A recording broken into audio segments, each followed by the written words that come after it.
Wonderfully made people, the Biafrans in the hood, whether you there in Nigeria or you there in the Biafra land or you are in diaspora. In fact, anywhere where you there, I throw a salute they give you. Good morning once again. And I welcome you all to this early Thursday morning, another episode of the downcast of the zoo that is making the rising of the rising sun, which is the land of freedom, the Biafrans. Anyway, we'll make on hear what they happen. According to the information, it's the exit of Guinness from Nigeria. What the media will not tell you. Well, as I'm talking to you now, the Biafran Republic government in exile with its Prime Minister Simon Ekpanjoko have opened their arms to welcome the Guinness because they don't exit the so-called zoo after countless of losses.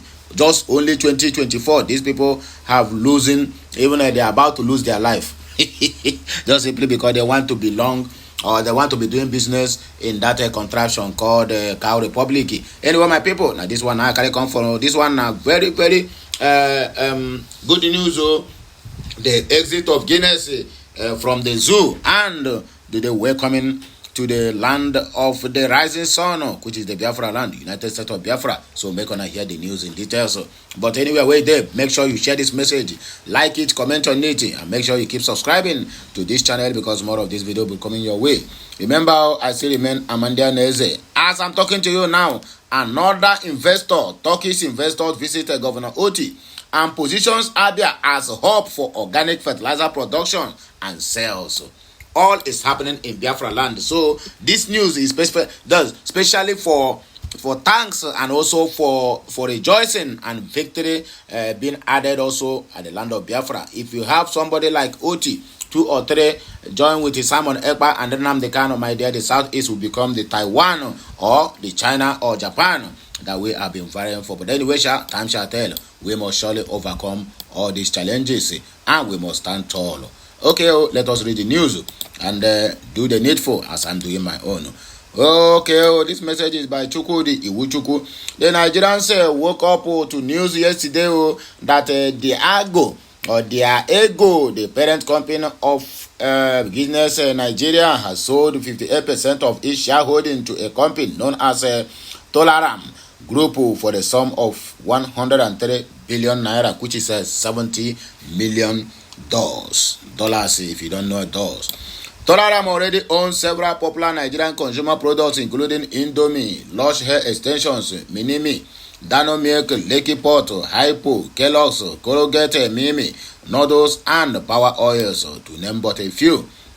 The announcement comes at a challenging time for the Guinness Nigeria. The company recently reported a loss after tax of 61.7 billion naira for the 9 months ending March 3, 2024. A stark contrast to the 5.9 billion naira profit they made at the same period the previous year. Despite a 28% year-on-year revenue growth to 220.3 billion naira, significant foreign exchange losses is totaling about 83 billion naira. And the pre-tax loss of 60.5 billion naira have severely impacted the the company's financial health. In fact, they don't lose everything. Waiting remain nice for them to lose their life. So they say, the hikaba, we are going. The financial strain has wiped out Guinness Nigeria's retained earnings, pushing the company into a negative equity position of 4.7 billion naira. The interest expenses on loans and borrowings surged by 490% year-on-year to 5.6 billion, compounding the physical challenges. Despite these setbacks, Guinness Nigeria remains optimistic about its future. Diago will still retain the brand name Guinness, and so the new owners, Tolaram, will pay a licensing fee every year to their Diago to be able to use the name Guinness for business and commercial purposes in the contraction called the Cow Republic. Who is a Tolaram Group which invested 130 billion naira to acquire the Guinness Nigeria legacy business? That is the question. In 2022, I wrote a viral article about the Aswani family that owns the conglomerate. I think today is a good day to share the article again. So here we go. After giving Nigerians the gift of fast noodles known as Indomie today, the Aswani family, the family behind the Tolaram group, the makers of Indomie, is betting on Nigeria's future and its economy by building what is known as the Lekki's, the Lekki deep sea port. They are the one that is in charge of it. Let me digress. Mohan Vaswani, the father of the current chairman of the Tolaram group, who started selling textiles in 1948 from a shop the size of a shipping container in a small town in Indonesia, once told his son, one day you will operate across the world, and it later come to pass. Now 80 years old and in charge of Tolaram Group, a Singapore-based business with an estimated annual revenue of $1.8 billion, his son Vaswani is fulfilling the family patriarch prophecy. Tolaram is building a port in Nigeria, which I will discuss below, producing a paper in Estonia, running a bank in Indonesia, and supplying power in India. It has a food production and distribution operations across Africa and sells to more than 75 countries. Now, the company is expanding into digital services and plans to add a hedge fund to its wealth operations. The international expansion was possible because the family hit a gold mine in Nigeria by introducing and selling what they call Indomie, a foreign company. Let me explain further. In the 1960s, the Aswani people arrived in Nigeria in search of greener pastures. They tried so many businesses that failed, from textile manufacturing to trading commodities, before they finally hit gold with the Indomie noodles in the late 80s, very long time ago. Indomie was at first a flop because Nigerians at that time were not used to the fast food culture and they did not understand what it was. Of course, I can tell you, growing up, my mother can't even try it. My mother call it, he said it's a worm. My 65 years old dad does not eat Indomie till today, even though Indomie was introduced into Nigeria food culture when he was my age. But he was not convinced why he should discard the traditional food available at that time for what his generation saw as a strange food. Of course, it is a strange food. My parent generation believed that the Aswanis were trying to force them to eat worms. Worms are exactly what my mom called it. This was the mindset prevalent at that time, but the Aswani did not give up. Growth came slowly. It took 13 years for revenues to reach $10 million in Nigeria before sales began doubling annually by the mid-2000s because of the reforms introduced by the Obasanjo government. The Aswani family remained resilient and preserved throughout their journey, and now they have struck gold by simply selling Indomie. Aswani has turned Indomie's noodles into one of the Nigerian national dishes and Tolaram into the largest food company in Africa's biggest market, surpassing the likes of Unilever and Nestle, as Indomie is now in every corner market stall across Nigeria and in the most kitchen cupboards.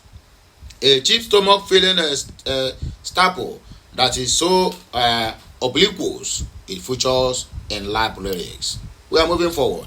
Aside from the Aswani's resilience and preference, it took consistent advertising that targets mothers, kids, and the young, as well as hacking distribution by making Indomie available in every corner of the country for the Aswanis to hit gold with Indomie. This breakthrough in Nigeria with Indomie changed the family business story forever and also enabled the family business to transform into an international, multinational business with a global footprint. Aswani has businesses in 20 countries with over 16,000 employees worldwide. To reflect the family's global ambitions and aspirations, the Tolaram Group, the parent company of Indomie, moved its headquarters from Lagos to Singapore. At the moment, the Aswanis are making $1 billion, 1.4 trillion naira every year from just selling Indomie in Nigeria. Look at the amount of money they are making. Additionally, they earn over $500 million by selling Indomie in other African markets as well as international markets like the US and UK, where Africans living abroad consume it. Saying they have achieved commercial success with Indomie in Nigeria, which they achieved after displacing the likes of Nestle, Cadbury, and Unilever in the market by taking the battle to the doorsteps of these established multinational companies. Aswanis got another dream. They are taking a bet on Nigeria's long-term economic future by building a deep-sea Lekki port in Lagos State, according to the information where they before us here. Apapa Port is currently experiencing severe congestion, making it a challenging situation. The whole thing is made worse that Nigeria government is broke and cannot build another port. But we have other ports in other states for you to see what is happening. The whole thing is okay. Just like Daniel came to justice, the family took the decision to save Nigeria from economic woes and stagnation. The planning for the Lekki Deep Sea Port started 10 years ago, and approval for it was given by Jonathan's government before they left. But construction for the project just started last year under Muhammadu Buhari. The Lekki Deep Sea Port, located at the Ibeju-Lekki axis, at the moment is 79% complete and is expected to start operation this year when completed. The state-owned China Harbour Engineering Company, which will build the new port and holds a 52.5% stake, is contributing over $470 million in equity and $630 million from the China Development Bank. Tolaram, the Aswani family, who are the project drivers and initiators, owes 22.5%. The Nigerian Ports Authority owes 5% and Lagos State owns 20%. Currently, ships have to wait between 25 to 30 days just to get a berth at ports such as Tinkan and Apapa. The completion of the Lekki Deep Sea Port will eliminate these delays. The project, when completed, will be 4 times bigger than Apapa Port. It will also help to decongest Apapa and take vessels away from Cotonou's port. Going forward, the new Lekki port will also create over 200,000 jobs, both formal and informal, for young people in Lagos, expand Nigeria's GDP, and be a game changer for the Nigeria's economy.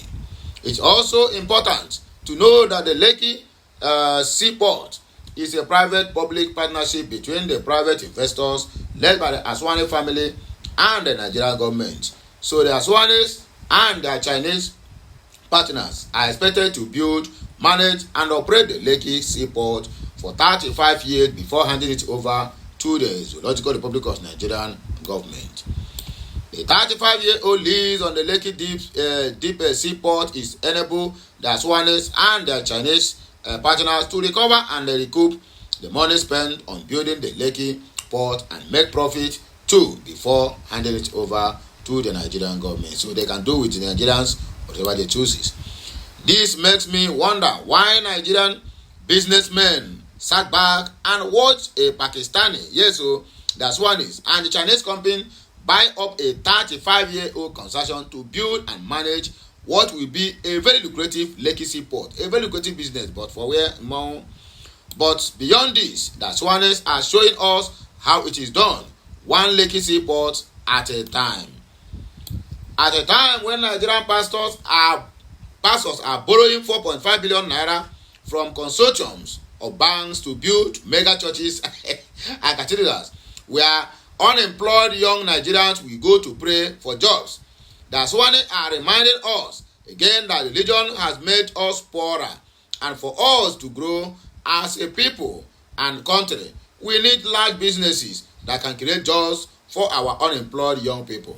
And we also need bold businessmen and women who are ready to take a bet and risk on the future of Africa's most populous economy, which is the zoo.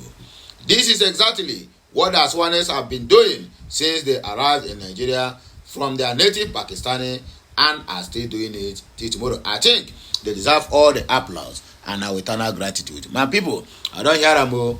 Guinness have exited the zoo and they have been welcomed to the land of the rising sun, which is the Biafra land. So like this message, share it, comment on it, and make sure you subscribe to my channel for more interesting videos.